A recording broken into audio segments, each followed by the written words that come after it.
दोस्तों डिसाइड कर लीजिए कि समीक्षा अधिकारी का जो आपका 27 जुलाई को एग्जाम है उसमें आपको क्वालिफाई होना है कि नहीं होना है। अगर आपको क्वालिफाई होना है तो मैं आपको बिल्कुल सजेस्ट करूंगा कि अगले 10 मिनट आप इस वाले वीडियो को देखिएगा। हम लोग आपको घटना चक्र की समरी प्रोवाइड कर रहे हैं, जिससे फायदा ये होगा कि आप मल्टीपल टाइम्स रिवाइज कर पाएंगे। इंडियन हिस्ट्री, पॉलिटी, ज्योग्राफी, इन 3 की समरी अभी तक बनाई जा चुकी है, जिसको हम प्रोवाइड कर रहे हैं। इसके साथ ही करंट अफेयर्स की बात करें तो क्रॉनिकल मैगजीन फरवरी और मार्च मंथ की इसकी समरी आपको प्रोवाइड कर रहे हैं। अगर आपने सिर्फ और सिर्फ इन नोट्स को फॉलो करा तो मैं आपको गारंटी दे रहा हूं कि आपका प्रीलिम्स किसी भी हालत में रुकेगा नहीं। आप में से जो भी एस्पिरेंट इच्छुक हो इस समरी पीडीएफ को लेने के लिए तो वो 9027281376 इस नंबर पर व्हाट्सएप मैसेज कर सकता है। आइए शुरू करते हैं आज के अपने सेशन को। बात करेंगे इंडियन ज्योग्राफी की, देखते हैं क्या कुछ उसके बारे में है। दोस्तों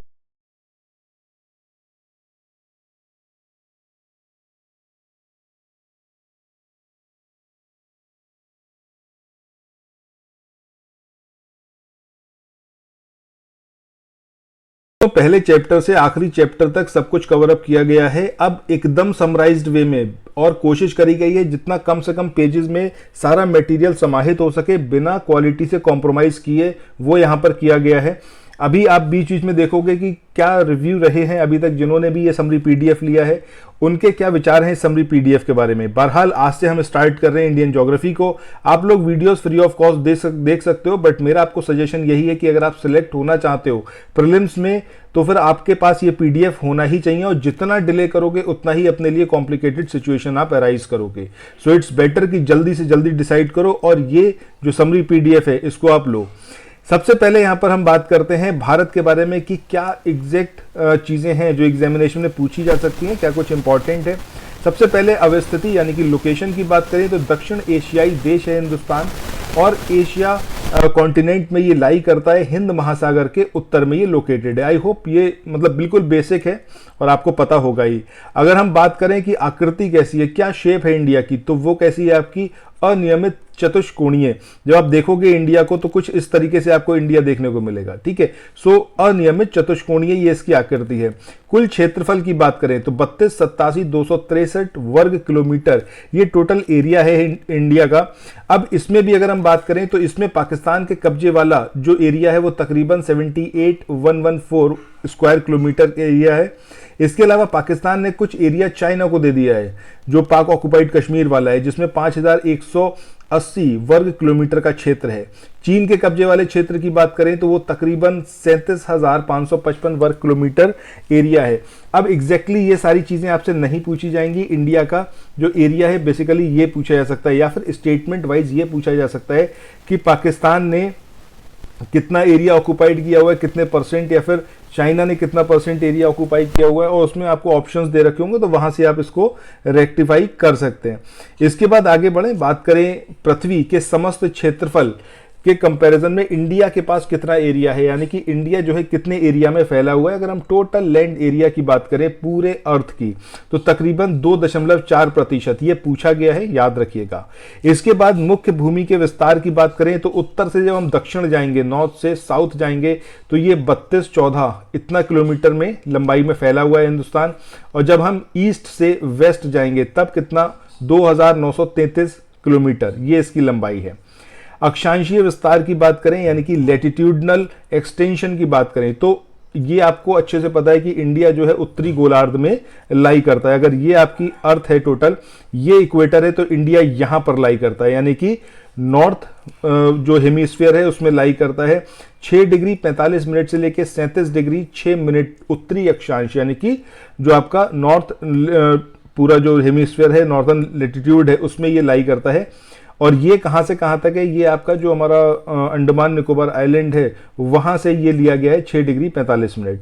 और जब हम बात करते हैं मेन लैंड की, मुख्य भूमि की, तब 8 डिग्री 4 मिनट से स्टार्ट होकर 37 डिग्री 6 मिनट पर इंडिया जो है पूरा एक्सटेंड करा हुआ है।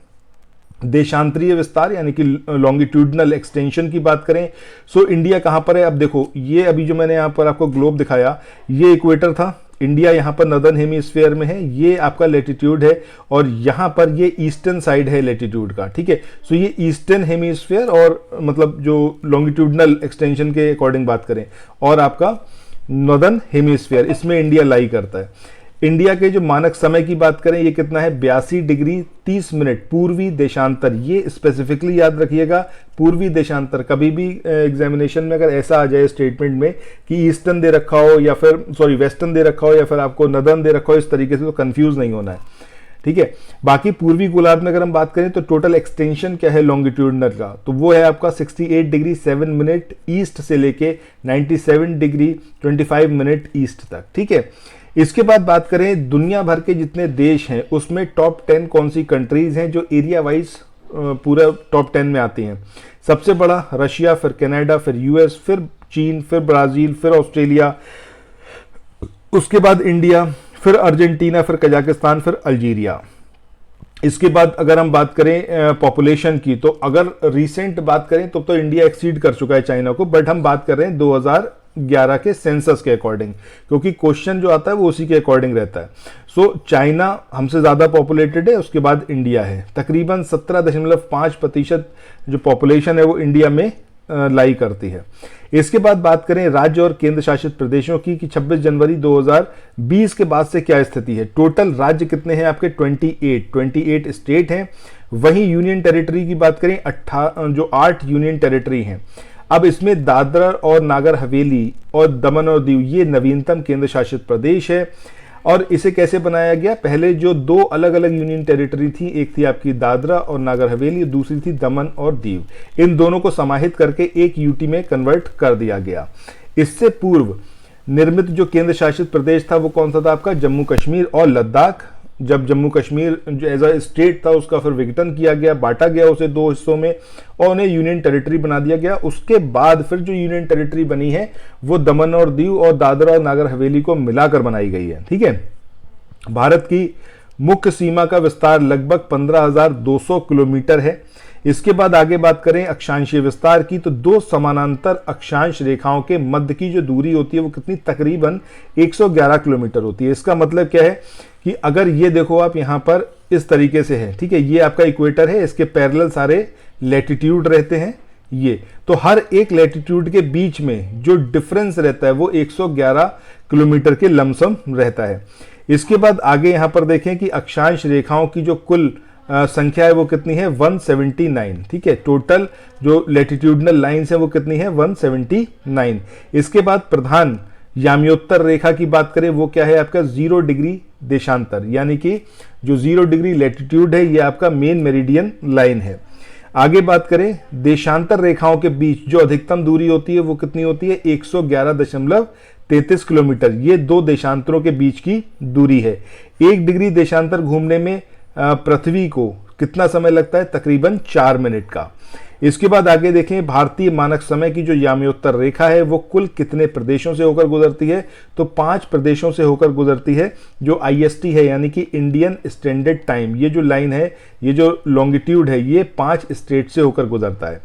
इसके बाद देशांतर रेखाओं की कुल संख्या की बात करें तो 360 देशांतर रेखाएं हैं।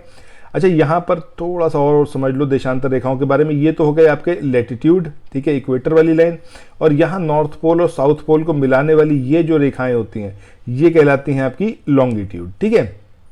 आईएसटी की बात करें 82 डिग्री 30 मिनट पूर्वी देशांतर, ये आईएसटी है। कर्क रेखा की बात करें तो 23 डिग्री 60 मिनट, ये उत्तरी अक्षांश में जो रेखा है वो आपकी क्या है, कर्क रेखा। इसके बाद अक्षांश की बात करें तो भूपृष्ठ पर विषुवत रेखा से उत्तर या फिर दक्षिण दिशा में स्थित किसी भी बिंदु की पृथ्वी के केंद्र से मापी गई जो कोणीय दूरी होती है उसी को अक्षांश कहा जाता है। ये काल्पनिक रेखाएं हैं, मतलब रियलिटी में ये एग्जिस्ट नहीं करती, बट अपने कन्वीनियंस के लिए इनको बनाया गया ताकि किसी भी लोकेशन को ट्रैक किया जा सके, उसको एक मतलब पर्टिकुलर नंबर असाइन किया जा सके जिसकी हेल्प से हम उसे लोकेट कर पाएं। जो पृथ्वी के चारों ओर पूर्व से पश्चिम दिशा में विषुवत रेखा के समानांतर खींची जाती है। अक्षांश को अंशों, मिनटों और सेकंडों में दर्शाया गया है। निम्न अक्षांश यानी कि 0 डिग्री और उच्च अक्षांश यानी कि 90 डिग्री की ओर जाने पर दिन और रात की अवधि में अंतर आ जाता है। अब ऑब्वियस सी बात है कि जब हम इक्वेटर वाली लाइन पर हैं, मतलब यहाँ पर ऐसे समझो कि जब हम इक्वेटर पर हैं तो यहाँ पर डायरेक्ट सन रहता है, तो यहाँ पर डे जो होगा वो बहुत मतलब सीधे सीधे यहाँ पर रोशनी आएगी, ठीक है। जैसे जैसे ऊपर की ओर बढ़ते चले जाएंगे जो डे और नाइट है उसके बीच में डिफरेंस बढ़ता चला जाएगा, ठीक है, उसमें अंतर आता चला जाएगा। बट यहाँ पर आपका जो है डायरेक्ट वो रहता है, तो इक्वेटर से पोल की तरफ जब हम जाएंगे तो दिन और रात की अवधि में यहाँ पर अंतर आता है। उत्तरी गोलार्ध में अक्षांश का प्रभाव दक्षिण से उत्तर की ओर दिन व रात की अवधि पर पड़ता है। इसके बाद सूर्य के उत्तरायण की बात करें, the northward movement of the sun, Uttarayan होने के बाद से ही उत्तरी गोलार्ध में दिन की अवधि जो होती है वो बढ़ती चली जाती है। 21 जून को या फिर उसके निकटतम तिथि की बात करें, तब सूर्य उत्तरायण स्थिति के सर्वोच्च बिंदु यानी कि कर्क रेखा पर होता है। सो इसी के साथ आज के इस वाले सेशन को यहाँ पर एंड करते हैं। इन नोट्स को लेने के लिए आप लोग 9027281376 इस नंबर पर व्हाट्सएप मैसेज कर सकते हैं। सो थैंक्स फॉर वॉचिंग, मिलते हैं नेक्स्ट वीडियो में, बाय बाय।